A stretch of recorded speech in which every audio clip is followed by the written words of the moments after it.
Hello, everybody.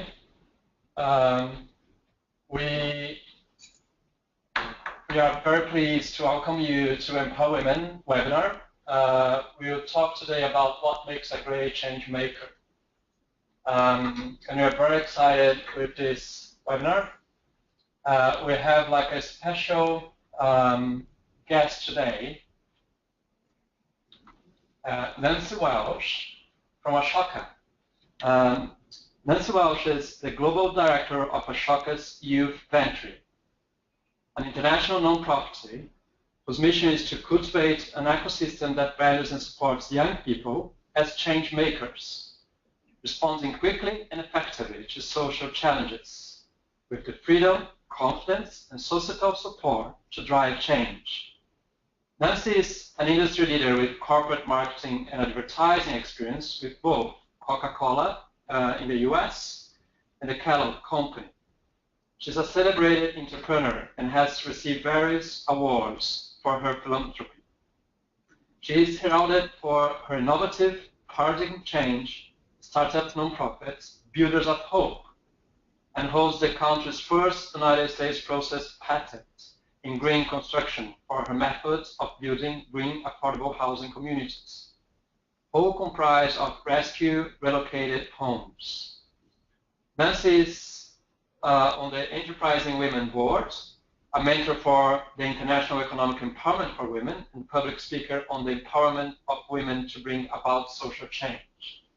So, Nancy, we are very pleased to have you here today, and we have like a nice audience. We so far have more than 40 people attending, and the numbers are increasing. Every second that I talk, someone joins. I will pass the floor to you. Thanks, Nancy. Great, thank you. And hello, everyone. Good morning, good afternoon, good evening. I'm sure you're gathered from all over the world, and it's so nice to be your guest speaker today.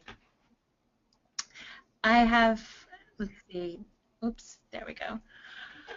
I have a few slides that I want to take you through, but before I begin, I want to talk to you a little bit about my background and some of the barriers that I've faced as a woman in the business world. I've started over 6 different companies, and I've also worked for some major corporations. And whether it's for the big corporations or a business for myself, I find that being a woman in the business world always faces many challenges, and many more challenges than our male counterparts. Some of these challenges I find are there because of the things that as women sometimes that we do. And some of those things cause problems for each other. I think sometimes perhaps we're unprepared. Sometimes we don't study hard to really know the business or know the things that we should know that we're getting into to try to represent. As an example, when I started my organization, Builders of Hope, here I am, a woman trying to break into the construction world. And when I did that, a lot of men were looking at me like I was crazy. You know, what is this woman doing driving a bulldozer? What is this woman doing digging and having a tool belt with hammers and knocking down bricks and doing all kinds of things? So what I realized that I needed to do was to become an expert.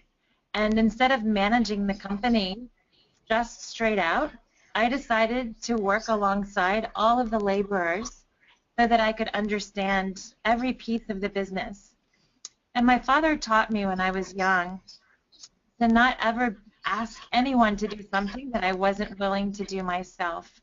And I realized if I wasn't digging the ditches and if I wasn't doing the hard work and the hard labor, I wouldn't really understand what it was like, and I wouldn't understand all the issues that everyone was facing from the beginning of a project all the way until the end. And it made me a much better manager and owner in the end to have a really deep understanding and empathy for all of the employees from the very basic jobs all the way up to the highest level jobs. And that's something that I think we need to carry through all of our work, no matter where we are, to be able to understand and have empathy for all those in our organization doing every job. And that way we can do the best that we can to motivate them, to encourage them, to amplify the good things that they're doing. And the other thing that I learned is there are no heights to which you cannot achieve so long as you don't care who gets the credit along the way. So many times as women, we're eager to prove ourselves and we're eager to take the credit and to be able to advertise that we did something great, we did something special. But I'm going to show you in a few slides here in a minute that the most important thing that we can do is collaborate and to be able to elevate the work of others and to affirm and encourage others. And as women, we're really especially adapted to be able to do that.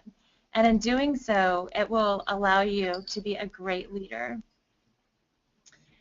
So with that, I'm going to start off with a few slides. What I wanted to do was to first give you kind of a landscape for the current world that we're now living in. I'm sure, as you all know, in every part of the world, we are facing dramatic, escalating, rapid change. And even just a few decades ago, the amount of repetition that we were seeing in jobs was still prevalent.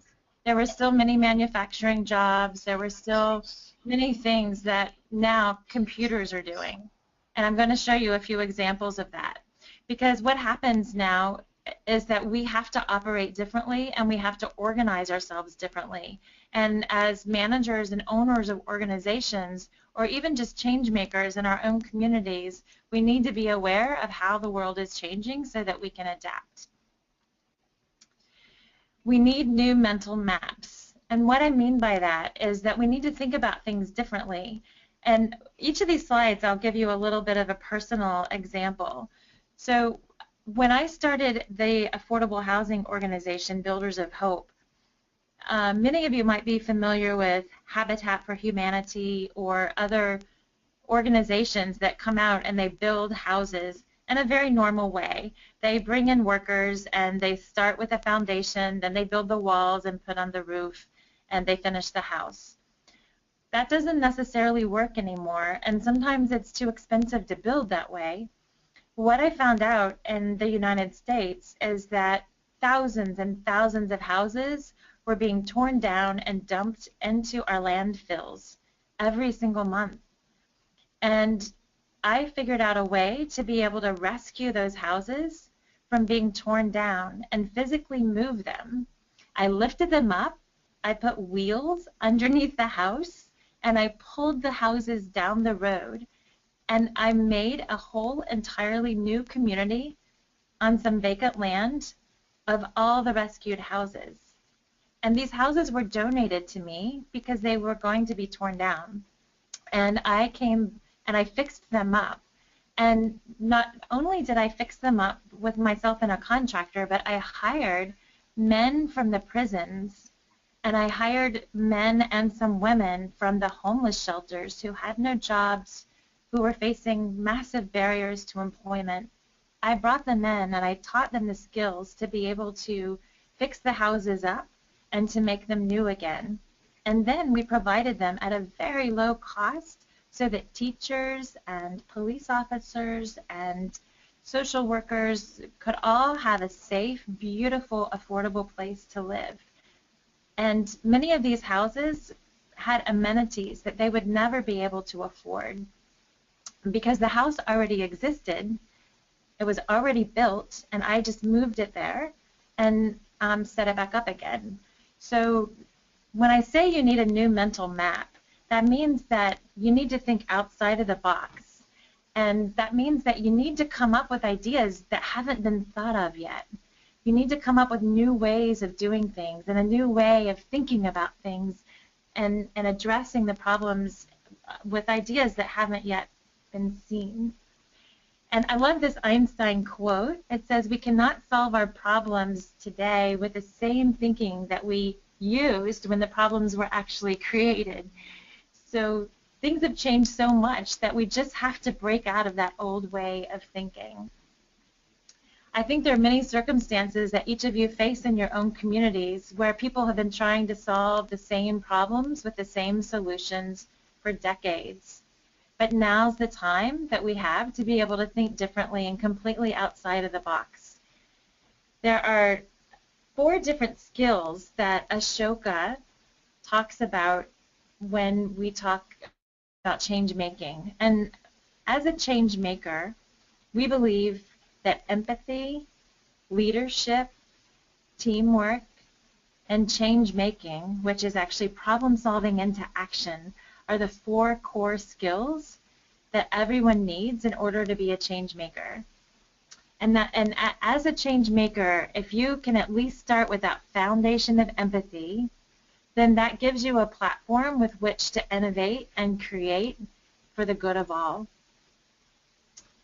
This is a simple chart, but I think it has a really powerful message. At the bottom of the triangle, you can see the icons that represent you as an individual. And as an individual, you can connect with other individuals on that lateral space, or you can actually take things that you've innovated and things that you've done and share those things with organizations. And likewise, organizations are going to be sharing things back to you. And this is really interesting because even just a decade ago, everyone was so working in silos and not talking to each other and coming up with their own inventions and going about and doing their own thing. But because of the rapid pace of change in today's society, it is imperative that we work together. It is so important that you collaborate that if you don't, you will be left behind. No longer can we work as individuals and in silos, and as women, we really need to come together to be able to support and collaborate with each other in even such ways that our male counterparts are not able to do. We have to unlearn the things that we've been taught. As women, so many times, at least in my own life, you know, when I was in Coca-Cola, as an example, and this, again, is 20 years ago, so if anyone on the line is from Coca-Cola, I apologize if you take this the wrong way. It's a wonderful company. I was just meeting at their headquarters last week, actually, and absolutely love the organization. But about 20 years ago, when I was working there, it was still very much a male-dominated organization. And there were things that would happen inside that organization that would leave me isolated. I was the only woman on my national accounts team, and I was the youngest woman. And sometimes they would go to strip clubs, and sometimes they would go, I would be pregnant, and they would be in a closed room and smoking cigars and all kinds of things, you know, of course, that were unhealthy for the baby. And I was the only woman, and so I would just have to leave or, you know, stay for the meeting. But there were all kinds of things that being a woman, there were just certain barriers. Of course, I wouldn't go to the meeting at the strip club, or, you know, there are certain things that I wasn't able to do or I chose not to do because I didn't feel they were appropriate. But when I did that, I also learned that when they spent their time doing things like that, I could spend my time really focusing in on the numbers and focusing in on how I could deliver a higher level of marketing to my clients to grow their business. And at the end of the day, when I unlearned the things that they were trying, with the box that they were trying to put me in, I broke out of that box by becoming an expert and learning everything I could in the business that I was delivering. And my clients doubled their business as opposed to my male counterparts because I studied and I put in the time and I worked twice as hard as they did. And sometimes as women we have to do that to prove ourselves, but instead of having a chip on our shoulder and feeling like we don't want to do that because it's not fair, if we just buckle down and we do it, then we have the proof of concept. Then we can say, look, I did this. And when you have that proof, then you're doing things for other women all around the world because you're changing a mindset. I wanted to give you a couple different words. The top word is the word that you think of today, and then the bottom word is the new word that's replacing it. So when we talk about a hierarchy, so a hierarchy is a top-down management system where the person at the top is in charge, and in the old days, the person at the top held all the knowledge and all the information. But as an example today, that's impossible because of the internet. And the people at every level of the organization can share and know information as much as the person at the top. And you can learn how to do anything on the internet. And the hierarchical system doesn't work anymore. From profit to purpose. So profit, the generations before us, I think we're all out to make $1 million. But right now, this next generation just wants to make a difference. And we're going to see more and more the trend going from profit to purpose. Already, and then when I'm meeting with these large corporations and talking to them about a change maker culture and how they can bring change making to their companies, everybody wants this. I'm sure you've noticed that corporate social responsibility didn't even exist a few years ago, and now every single company around the world is rushing to make sure that they have CSR as part of their businesses. And if you have your own business, you might be thinking about how you do this. But so no longer are they just focused on profit, but everyone is expecting for there to be a general purpose. And I'm not going to go through all of these just in the interest of time, but even if you look at the word audience suggests that there's one person that's speaking and everyone else is listening. But when you talk about community, that's a word that suggests that it's a conversation back and forth. And audience, like a hierarchy, those are words that harken back to days where top-down management worked. But today it doesn't. And as leaders, and particularly as women leaders, we need to learn how to be collaborative and harmonious and to bring empathy and to have that team of teams kind of a teamwork that we're weaving in. And I'm going to talk a little bit about that more in a minute. So what are the mental models in business strategy? And when I talk about mental modeling, I'm really referring to these 4 skills of what it means to be a change maker. And since I've worked at Ashoka, I really understood that their vision, which is everyone a change maker, is really about shifting a mindset so that the individuals and the companies that I work with have a clear understanding that everyone throughout the entire organization uniquely has an ability to be able to give and to be able to problem solve based on their own personal experiences. And when we talk about everyone a change maker, you might initially think that, okay, I agree with that. I can see that everyone can maybe bring some change. But maybe in the back of your mind, you don't realize it at the moment, but there are certain people that you might exclude. And I'll give you a little personal story. When I first started with Ashoka, I thought, of course, everyone a change maker. With that, I believe that anyone can have make a positive difference in someone else's life. And I challenged myself, though, if this really is supposed to change my life, what can I do differently? What am I missing? And I said, I'm going to open my eyes to really try to be aware of how I treat every person that I come across. And that day, I walked out of my office building onto the street, and I passed a woman, and she sits there every day. She doesn't have a home, and she has a little sign, and she has her things there next to her. And some days I give her money, but the days I don't look at her because I'm afraid if I look at her and she looks at me and I don't give her something, then I feel guilty. And so to avoid feeling guilty, I just walk straight past her like she's not even there. Well, if everyone is a change maker, then that woman deserves to be noticed. And how many homeless people do we walk by every day and we avoid eye contact and treat them as if they're invisible?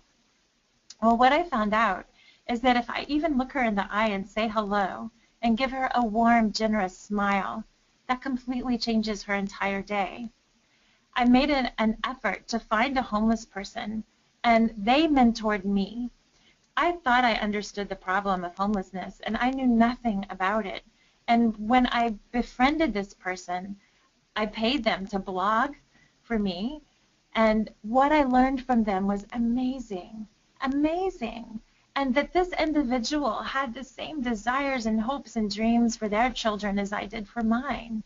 and that there's nothing less about them. They're not less as an individual, less as an innovator, less as some, anyone who could make a difference out there.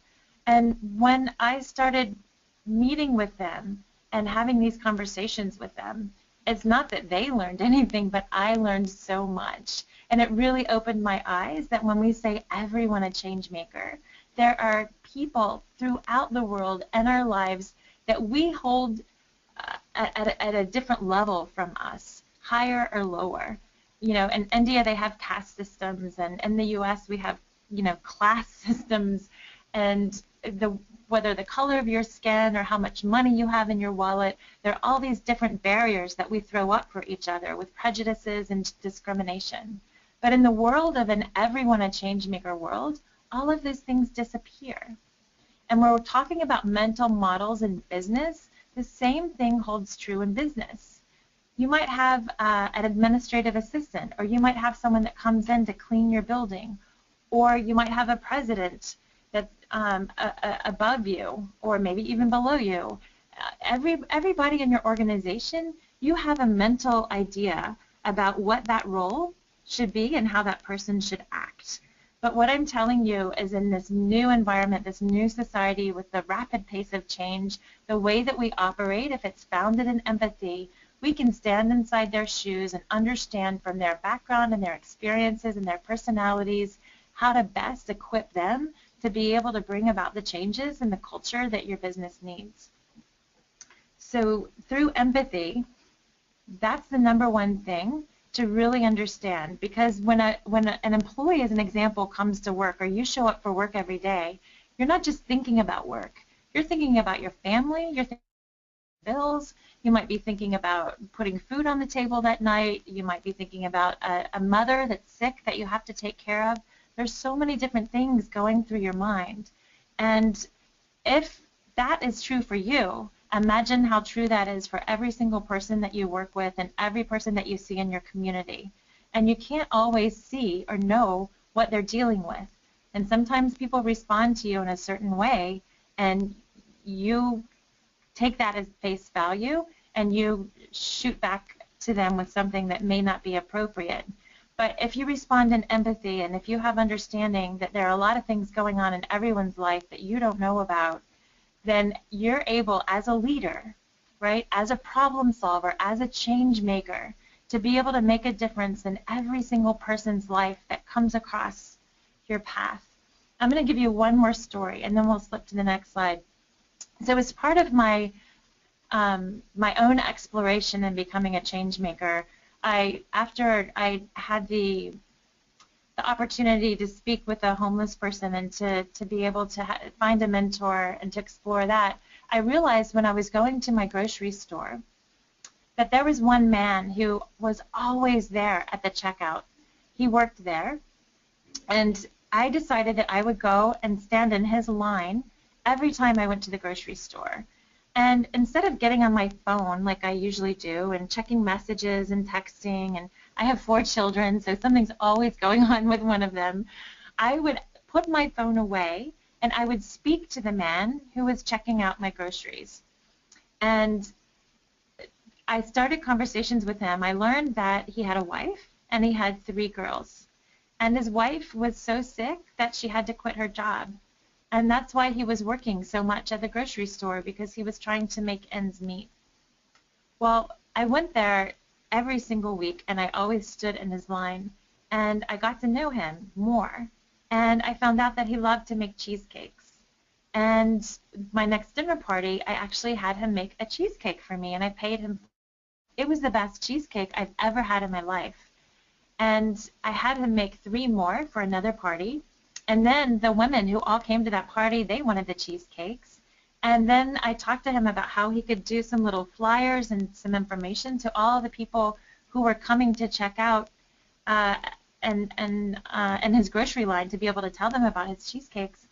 Well, 3 months later, he was able to quit his job, and he opened his own business selling his cheesecakes.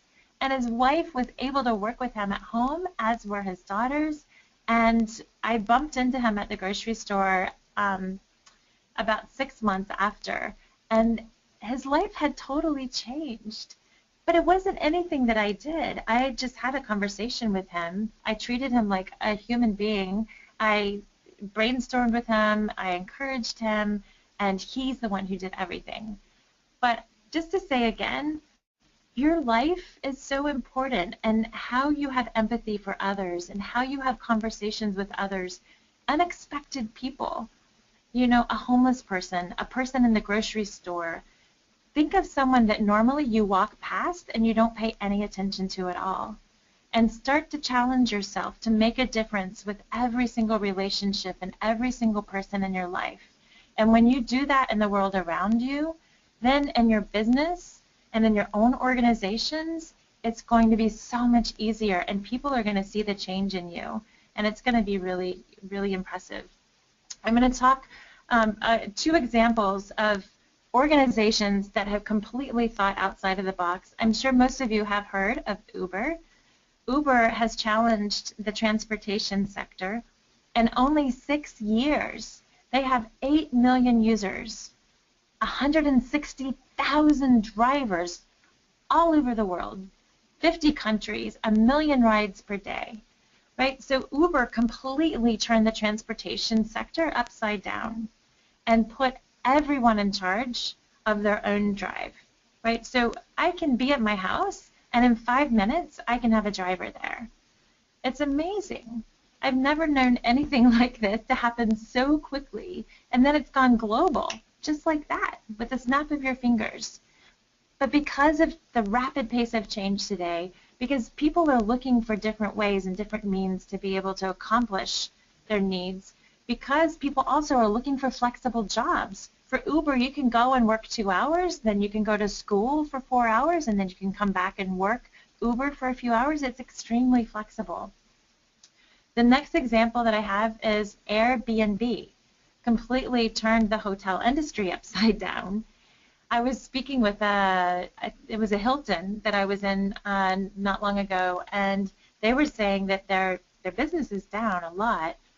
And Airbnb, you can see where everyone's going. 50 million users, 640,000 people hosting their homes. This is in 57,000 cities in over 150 countries. Well, guess how this started? I don't know if any of you all have heard of the app, the phone app called Couchsurfing. But Couchsurfing was the precursor to Airbnb. And Couchsurfing was just started by a college-age student who decided that he wanted to stay on some couches, and he wanted to offer up his couch to people, and he wanted to see if he could get something going where college students could just kind of travel around the world and stay for free with people. And that turned into Airbnb. And I think the bottom line here on this story is that all of you, every single one on this call right now, has the ability to think about something in a different way. Each of you in your own communities are facing barriers and facing obstacles to being able to make the world a better place. And even if you just choose one problem to work on, and it could be part-time or it could become your business.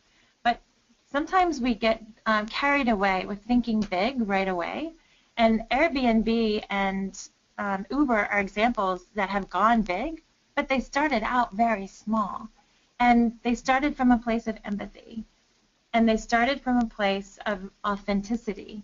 And if there is a real solution that you think of, and you can offer it in a way that's for the good of all, then with the technology, social media, with all the things going, it's easier now more than ever to be able to get things started.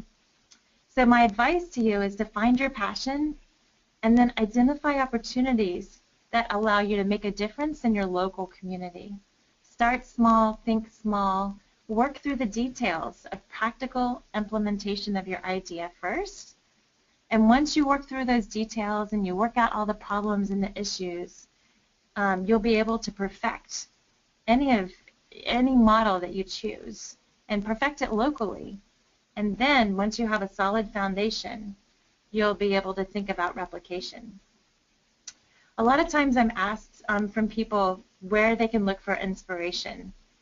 I really recommend starting in your own backyard and identify unmet community needs. That's the best place to get started. And when you make a difference for the people around you, you'll be encouraged, you'll be affirmed, you'll be able to inspire others to come along with you, and that's when you know you're really making a difference. Redefining a problem, shifting the way people think about things, right? And then really having a change-making evolution. And a lot of times we go and start out, as I did, thinking that you are going to make such a difference for everyone else. And in your own change-making journey, which is what happened to me, the biggest change really came inside of myself. I saw things in a different light. I see people in a different light, which puts myself at a much lower level than it used to. And that's a good thing. So what are the barriers to entry?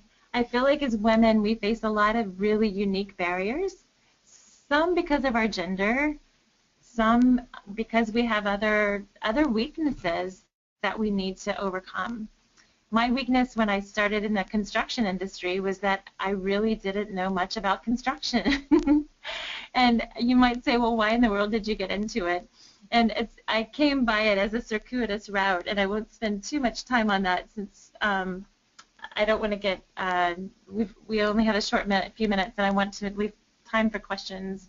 But the point I want to make here is when you have a passion to bring about change, and you think, I can't do that because, whatever that because is, think in very small steps what you need to do to overcome it, because you can. And even though in construction I would learn little things and then I would learn bigger things, and when I started my projects, one barrier after another started coming up. When I created these houses, these neighborhoods out of recycled houses, this had never been done anywhere in the world before. And I didn't realize that at the time. But when I started doing this, people were very quick to point out that it was impossible and that what I was trying to do was something that couldn't be done. And so I had a lot of barriers. But every time I hit a brick wall, or every time and I guess for construction, I shouldn't say that, every time I hit a barrier, I saw that not as, okay, I'm going to stop and give up. But if that barrier was one that I couldn't cross over or one that I couldn't knock down, I can't tell you how many times it caused me to turn in a different direction to solve the problem in a new way. And I think sometimes as women, we're so quick to give up when that barrier comes, and we're afraid to push on that barrier. And if we push and still nothing happens, then we give up. The biggest thing that I learned is that when you push and you can't get across that barrier and you make a turn, then that turn sometimes is the very thing that you needed from the beginning, but you just didn't see it.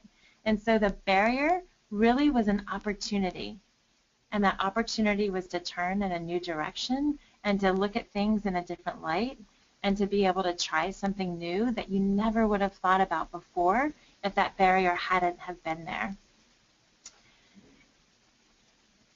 Economies of scale. Once you get your idea going and once things are really humming along, how do you replicate and how do you do it affordably and how do you be able to get things, how do you able to get your sales to a level where you have recurring revenue streams that are going to be able to support your work? And this is, I think, where collaboration comes into play. When we talk about leadership and teamwork in today's society, leadership, we talked about, it can't be top-down, it can't be hierarchical. As women leaders, we need to be supportive of everyone that's working under us. We need to encourage them. We need to equip them. And if they are successful, then we're successful. And let them own that success. That's how you're going to get to economies of scale, by inspiring those who are working with you and around you and under you. Did I just turn things off? Did my screen just change? Oops. I think I lost the picture. Eduardo, are you on?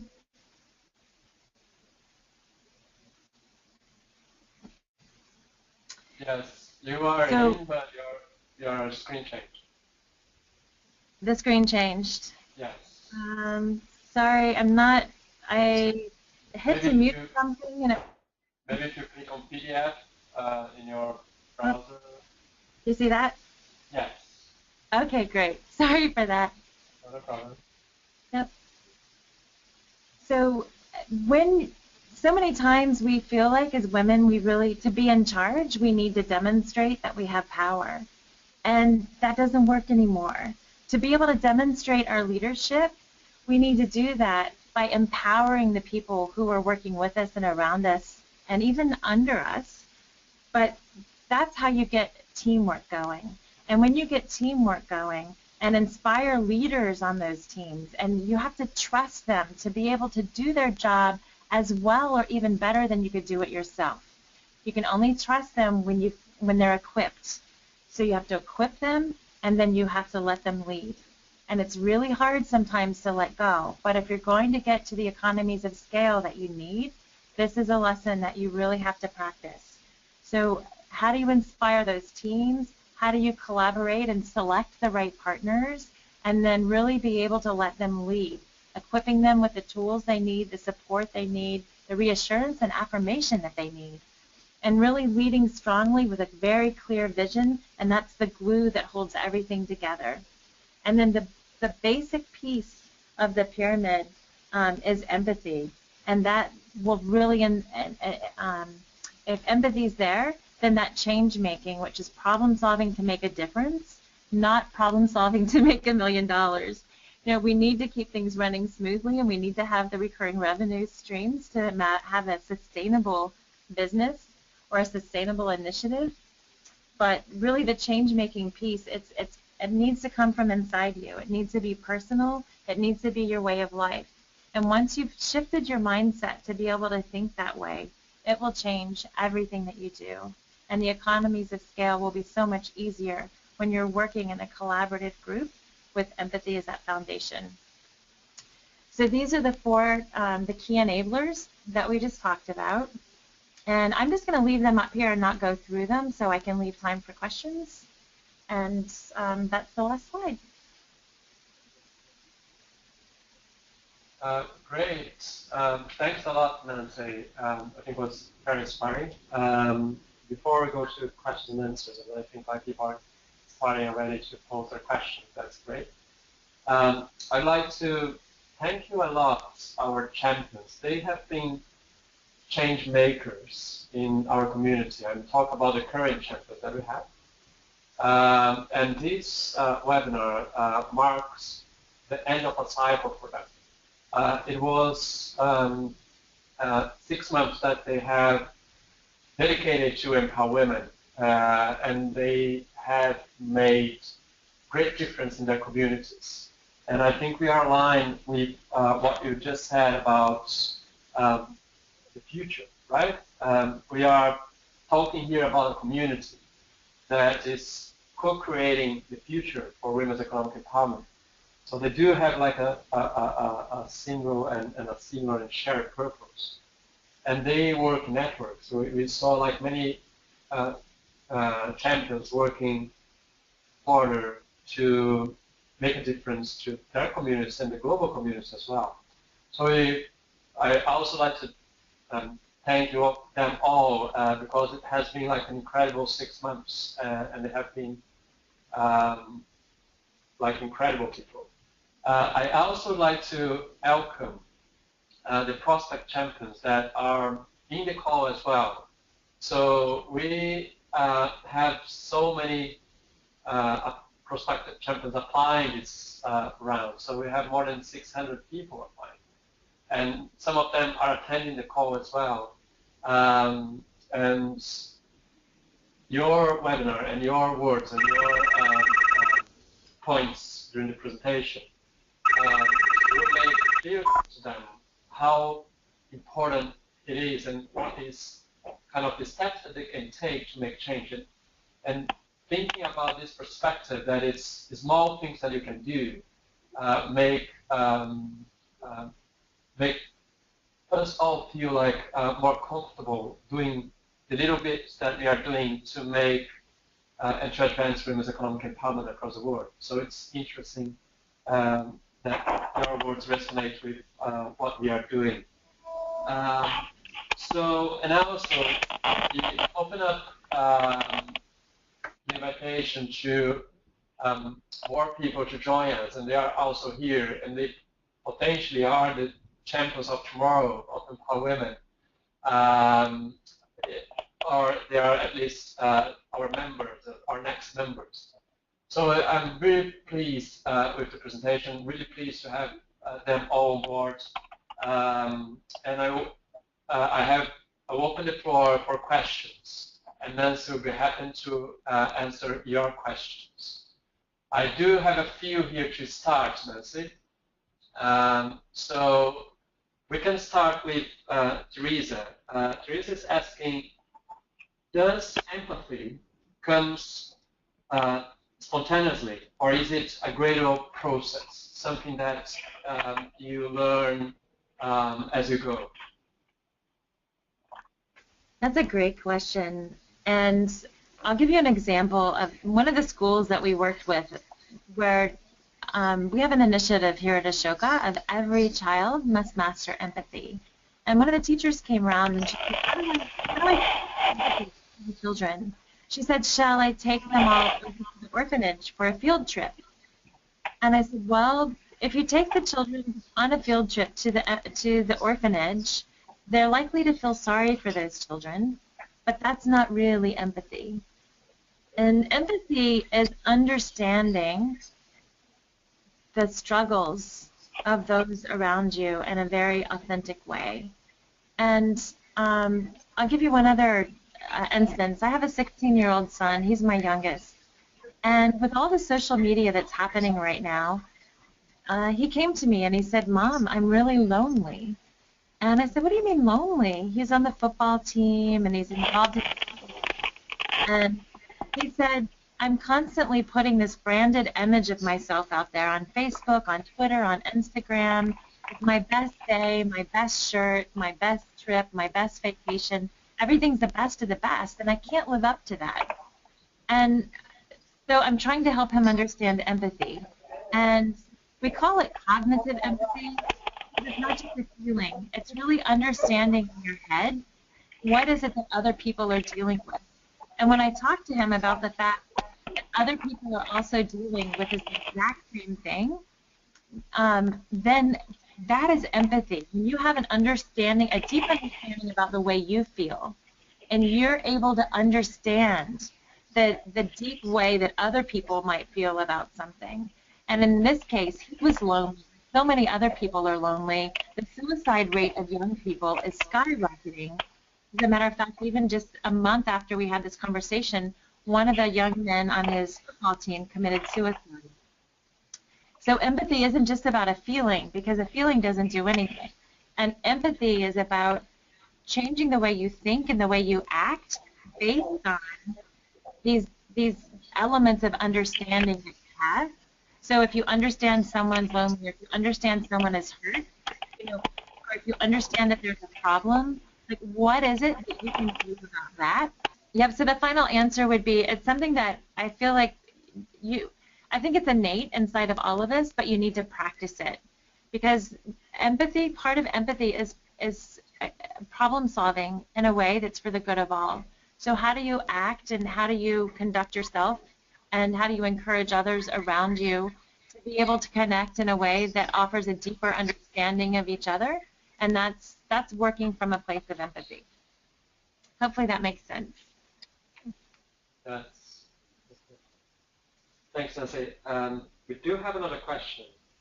How can we deal with the backlash in our communities when we intend to think outside the box? And that happens quite often where you have some, like you live in communities where people are not open to innovations, are not open to new ideas, are very traditional. And how can you overcome that sort of barriers? It's such a great question, and it's one so many of us face. And I'm kind of sorry to say that, at least in my opinion, you really have to be ready to live a life that is going to be able to, that you're going to face these challenges. And if you're a pioneer, meaning you're thinking outside the box and you're offering ideas that no one's thought of before, and they don't even know how to do. Being a pioneer in any field, you're going to encounter barriers, but those barriers can become opportunities. But you have to allow them to be opportunities. So as these brick walls are formed around you and you feel like you're boxed in and people are treating you differently, you've got backlash from your community because you're challenging them. You're challenging the status quo. You might be challenging those who hold power, right? We have to be proactive in our problem solving. We have to be strategic. We have to understand how to give them some wins. And I think this is where empathy really comes into play. Because when people are against you, that means that they have some fear. And as it's really important to keep remembering it's not about you as a person. When they are backlashing and trying to put you down, it's because they're coming from a place of fear. And if you can really deeply understand what it is that they're afraid of and help to be able to address their fears in some way, and you can't always, but just having that understanding that it's not you, it's really them, when people act like that and their insecurities, then that puts you in more of a place to be able to be a problem solver and actually to be a leader. Even though they might be trying to exert power over you, negative power to try and shut you down or shut you out, there's still things that you can do, and you need to persevere.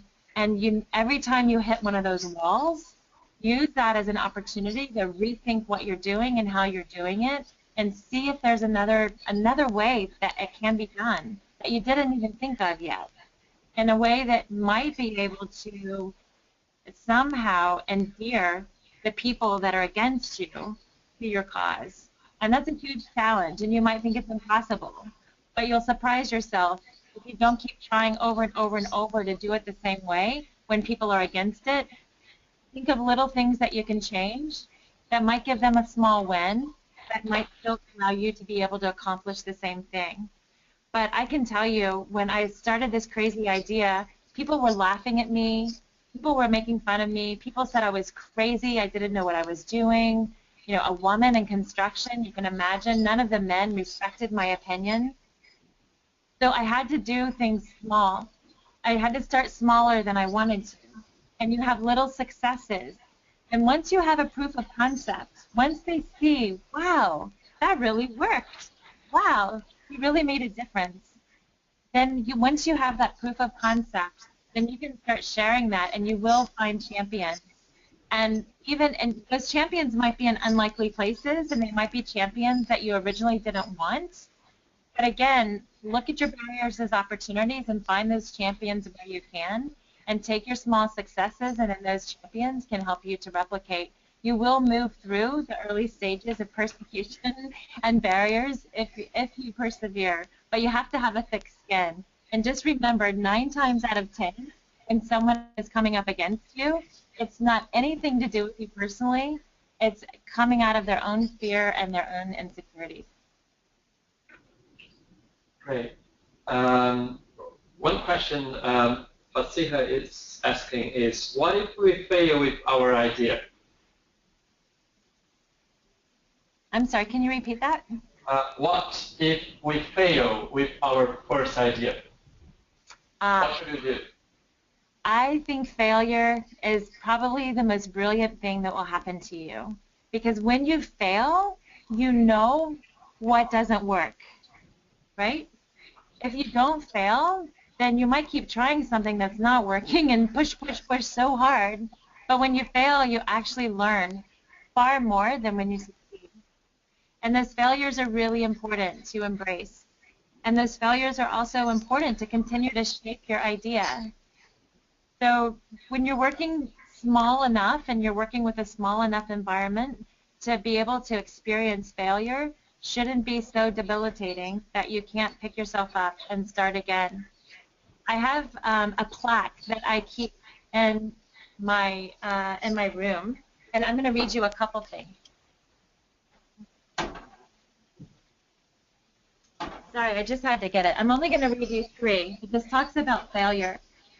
It says, so I don't know if you are familiar with Macy's is a really big department store in the United States. And the man, R.H. Macy, he failed 7 times before his store in New York actually caught on. And now it's a national, huge department store. He's made billions of dollars. Babe Ruth is a famous baseball player.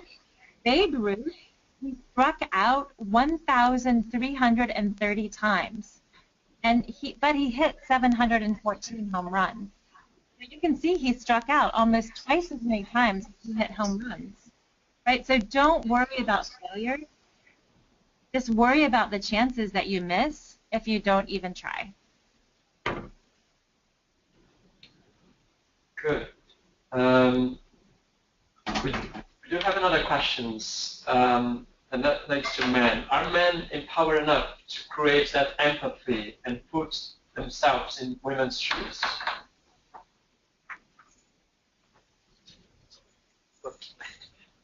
I'm sorry. It's yeah, sorry. I repeat the questions. If men are empowered enough to create the empathy that you are saying and put themselves in women's shoes and help to make that change happen, to empower women.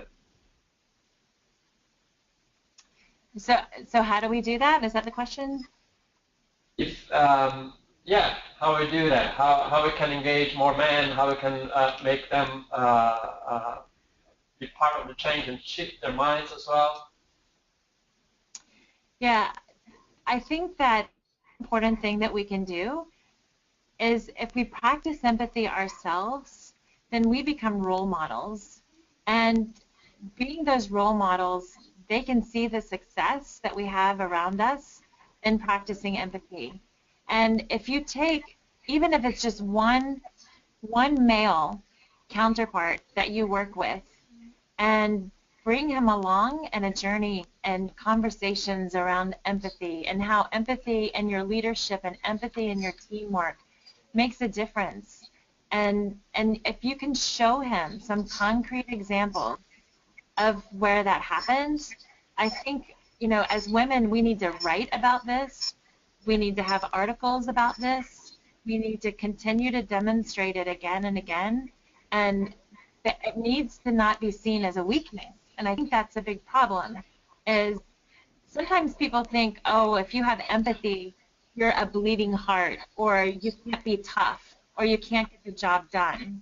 And I think we need to demonstrate the opposite, that if we have empathy, then the people around us are more motivated to work for us and more motivated to accomplish the things that need to be done. They're more collaborative, the teamwork is better, and as we have successes in practicing empathy, we need to be thought leaders, and we need to be sharing our successes.